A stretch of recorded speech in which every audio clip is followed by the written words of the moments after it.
Hello, writers. I'm Josiane Fortin, and today I'm interviewing Matt Stait. So, Matt is the self published author of 4 books about martial arts. So, thank you so much for being with us today. And please tell us a little bit about you. Thank you for inviting me on. It's great to be here. A quick overview of me. I won't take long. So essentially, I was a scrawny kid with asthma. I didn't do very well at school. I was bullied a lot. My father committed suicide. Wasn't the most auspicious starts.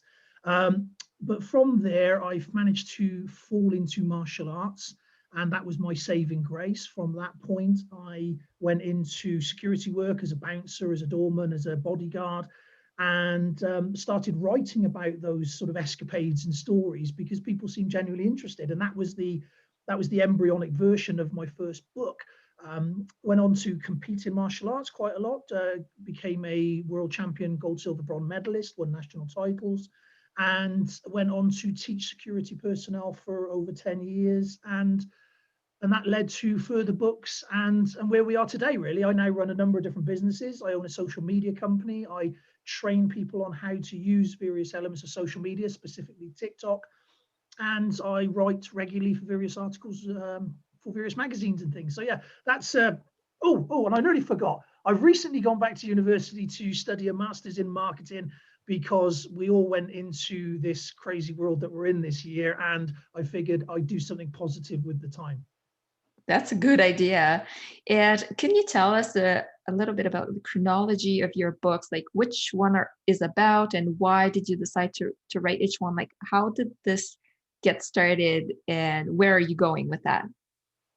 Okay, well, the first one, that was called Modern Samurai, a revealing look at the private security industry. So that was basically tales around my time working on the doors in nightclubs and bars and all that side of what I used to do. So I half wrote it and then threw it in a drawer for about 3 years and told myself nobody would want to read it. It's utterly ridiculous that I should write a book, and who did I think I was? So I had all of those feelings of self-doubt, and I wasn't worth it and everything else. But it just bubbled away. It wouldn't leave me, and always in the back of my head it was there, and it was just sort of itching to get out. So I pulled it back out the one day and sat down with it and scheduled writing time, formatted it in a way so that I actually had an accountable schedule, and got it finished. And that was the first book, and to my absolute delight, it was received really, really well. It hits #1 in its category a number of times on Amazon. The reviews are really positive. Lots of people within the industry were very positive about it, and that sort of made me think, well, actually, I could maybe do this again. Yes, why not?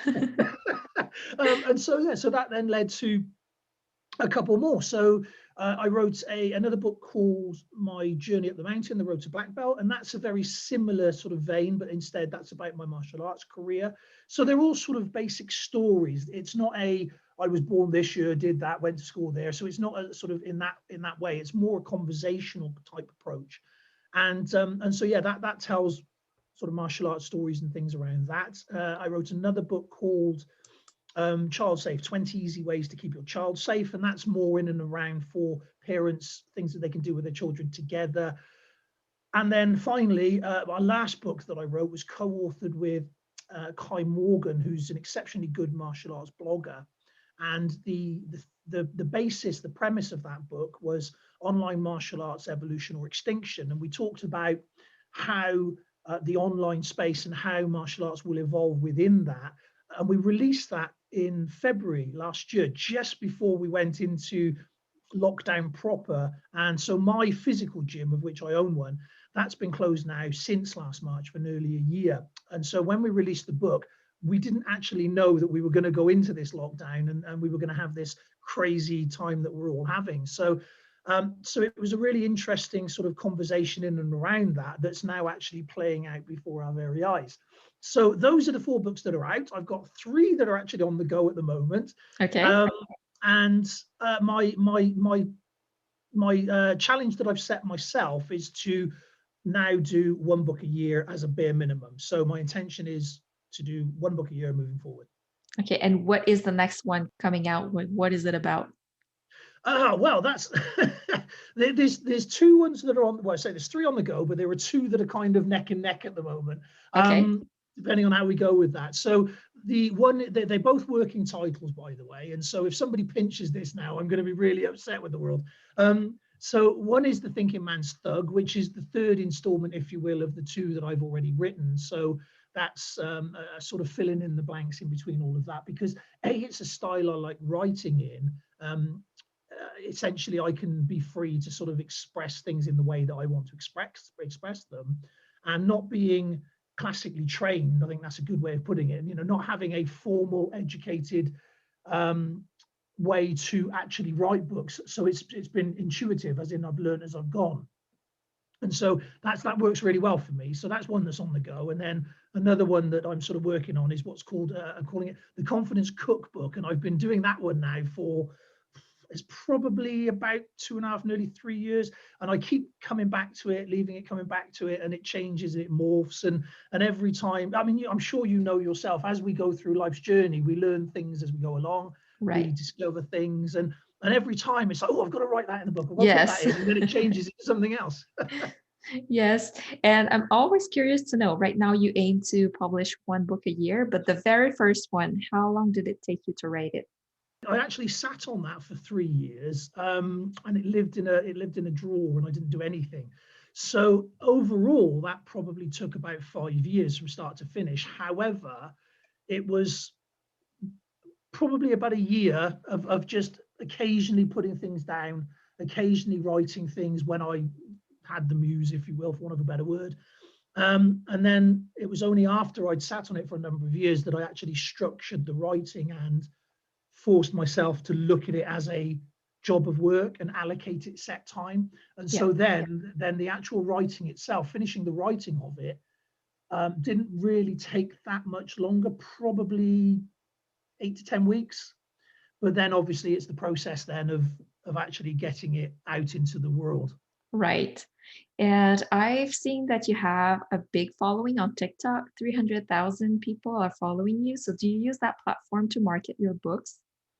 Yes, yes. TikTok. I'm very grateful to the land of TikTok. They've adopted me for some reason, which is peculiar because a lot of people seem to think that people of my age shouldn't be on there, and they may be right. However, it's a really interesting place to be. It's full of enthusiasm and lots of energy, and it's a great. There's a lot of really clever things happening over there. It's something that people don't often think about. They think that it's just a lot of stupid people doing stupid things, when in actual fact, a lot of stuff's really clever.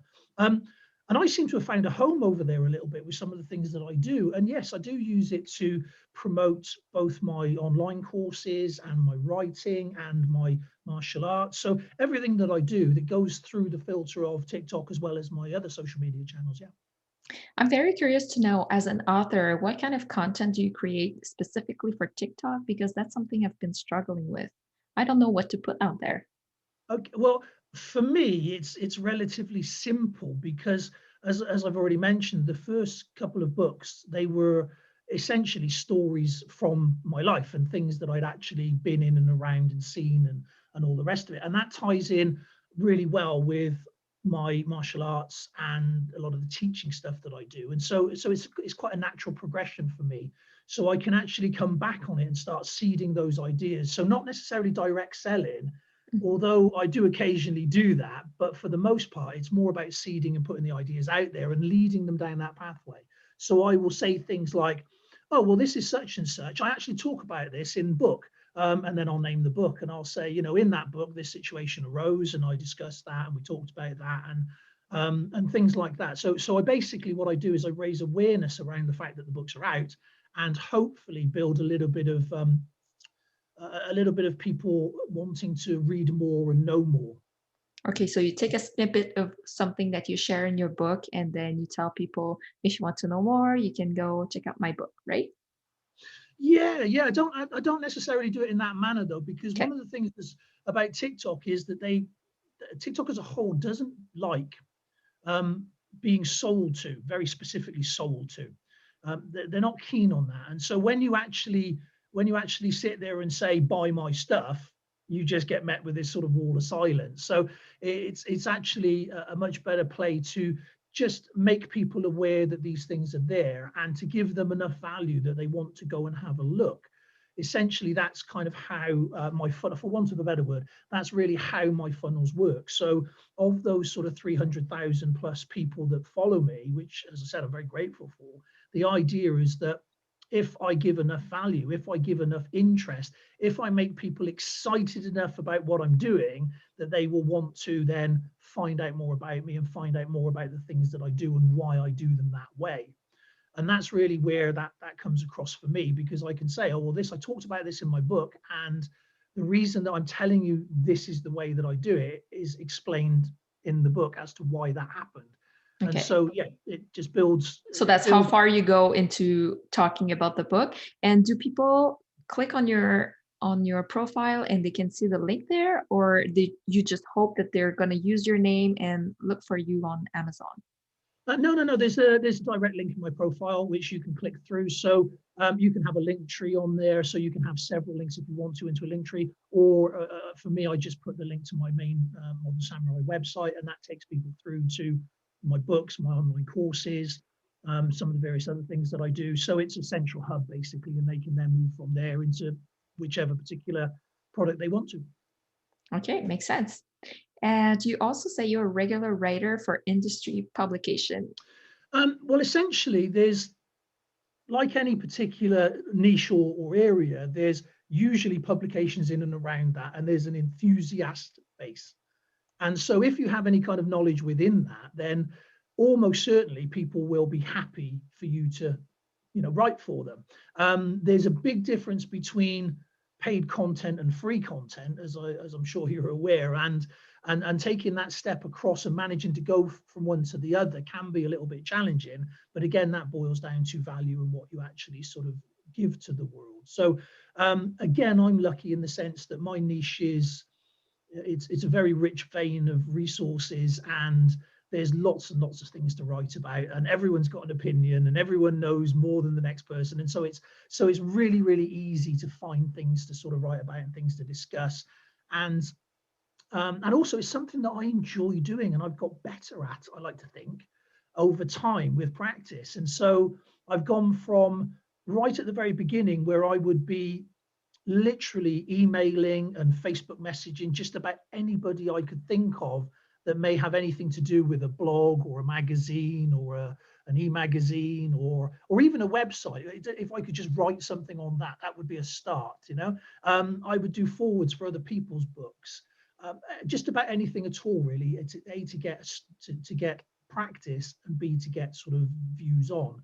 And once you start, especially with some of the magazines, once you start at the lower end of the magazines and you start putting in some free stuff, and you understand how they want it presented, in what manner it wants to be presented, the kind of photographs that they like, the standard that they want things given in. It's all about making things easier for the other person. Everything I do, I always try and make it as easy as possible for the other person, because that way then there's no friction, there's no static. If I've got to email a magazine several times and ask a lot of different questions about what I'm giving to them, they're almost certainly not going to ask me again. They're just going to be like, you know what, it's more trouble than it's worth this. Yeah. Whereas if I understand what it is that they want from me, and I present that in a timely manner, then almost certainly when they need something else, they'll come to me again and they'll say, Matt, can you do this? Which is exactly what happened. And the more that I did, I'm not going to say better quality, because that's not the right word, but the more well-known magazines started to approach and say, would I write for them? Could I put things up for them? Would I do things for them? And so just before we went into lockdown, I was writing for all of the biggest magazines in the country, and I'd appeared on all of the biggest stages in the country with regards to expos and shows and things like that. And then, of course, we went into lockdown, and that all ground to a halt. So but it was just gaining traction, and it was almost gaining a life of its own in that respect. So yeah, it's just a case of doing it as best you can. Try not to have friction. Simple as that, really. Whatever it takes, get rid of the friction. Okay, that's good. And what advice would you give to aspiring authors, just in general? Two things, really, if I could. The first thing I would say is, don't listen to the people that say you can't. Because there's lots of those in the world, and just because they can't doesn't mean that you can't. And you know, and so just the doing of it is enough. I mean, it sounds sort of corny and contrite, but the truth is, the first book that I wrote it because I just needed to write it. It was like in me. It was almost like it just had to come out. And the fact that I ended up sort of publishing it and people liked it, so that was all extra. It was the writing of it that was the actual thing itself. And that was so yeah. Don't listen to people saying you can't, because you can if you put your mind to it. And the second thing is, I would say, structure it. And that was the thing really that's fallen in for me now is I set myself a task. And so when I'm writing, I say, that's it. I'm doing 2,000 words a day, and I'll structure that in 6 days a week. And that's what I'll do from A to B until the book is done. And so by doing that, even if I write 2,000 words and they're absolute rubbish, doesn't matter. You know, I metaphorically screw it up, chuck it in a bin and do another one. The point is, I'm writing. You know, you can't call yourself a writer if you're not writing. Yeah. And the 2000 words, so you sit down until the 2000 words are done, or like do you focus more on a time? Like let's say you're going to sit for 3 hours, and how does that work? Because like if you've been sitting there for 4 hours and you're not done, do you keep going and keep going?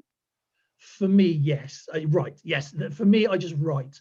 Again, it doesn't work for everybody. Everyone has to find their own particular way. But for me, it worked out that what I tend to find is, if I sit there and I overthink it, I don't write anything, hours go by, and I'm still staring at a blank screen, hating myself because I'm not writing anything, right?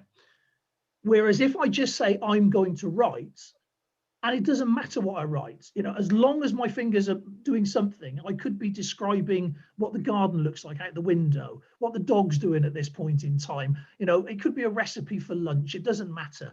But I find that the actual doing of it starts everything sort of working, and eventually, all being well, that then flows into something that's usable. Okay, so that's your way of getting into the flow and Yeah, getting your yeah, work yeah. going. Yeah. Just a case of just right. As I say, for me, it doesn't matter whether it's good or not. Just the actual, you know, the actual doing of the writing starts to get everything working. Right, makes sense. And also, you said you're a social media and business coach. What advice could you give authors about promoting their books on social media? Oh well, that's an interesting one, because I got it very wrong at the beginning. But then I also saw it done very, very well. So I'll explain what I mean. So basically, I didn't allow time to promote my first book before I released it. I didn't understand the timings with regards to publishing and self-publishing. And I didn't understand that the best thing you can do for yourself is to build a bit of momentum before you release the book and get people interested and get a reading base ahead of you, get a beta group, do all of these things, get a community. Didn't know any of those things, didn't do any of those things. Okay. But I was very, very fortunate. There's a guy over in the UK called Rob Moore. Now, he's a multimillionaire property owner. He's written a number of New York Times best-selling books, and a hugely successful guy. And he put out a call for a beta reading group for one of his books that he was releasing. And essentially, it was like, in 2 days' time, I'm going to want people to come to my place for 3 days. We'll put you in a hotel. We'll pay for everything. We're going to lock you in a room for a couple of days. You're going to read the next best-selling book that's coming out, and we want you to just spitball it, right? And I was like, I'm going to drop everything. If I can get on this, I don't care. I'm going to drop everything. So I put myself forward, and lo and behold, I got onto that, and it was great. And there was about 20 of us from all different types of walks of life. People had flown in from various places as well, and there was lots of academic people. There were lots of professional people, and then there were just sort of average Joes like myself who were plonked in the middle of it, and everyone's opinion had a value. And it was such a fantastic experience, because what they've done is, because he is a consummate professional, and this is a good 3 years ago now. He's a consummate professional. He had the beta reading groups, he had the communities, he had the interest. He was putting out things for like 3 months before as to help, getting people to help choose the cover design and all these kind of things, just building that interest, building that momentum, so that when the book was actually ready to go, he had a long line of people with cash in their hand going, me, sell me the book. And so that was a real eye opener for me at that time. And that was an incredible sort of journey that I went through to see it done like that. Now, obviously, there were two sides of the coin in the sense that if you're self-publishing and you're sort of doing it on a budget, then you can't do some of the things that the guys with huge wallets can. However, the principles still remain the same. And so from that point on, yeah, I sort of utilized a lot of those ideas. And as I've moved further and further into the world of social media and into the world of training and into the world of doing that and helping people sort of become experts and the authority in their space, then books have become a really good way of achieving that and helping to gain that status. Now, it's interesting because a lot of people think that if they write a book, it's going to make them a lot of money. Often that isn't the case, but what it can do is create a large amount of credibility, a huge amount of social media interest and content, and a wonderful talking point to meet people. I mean, we're sat here today talking right now because of the fact that we've written books. Yep.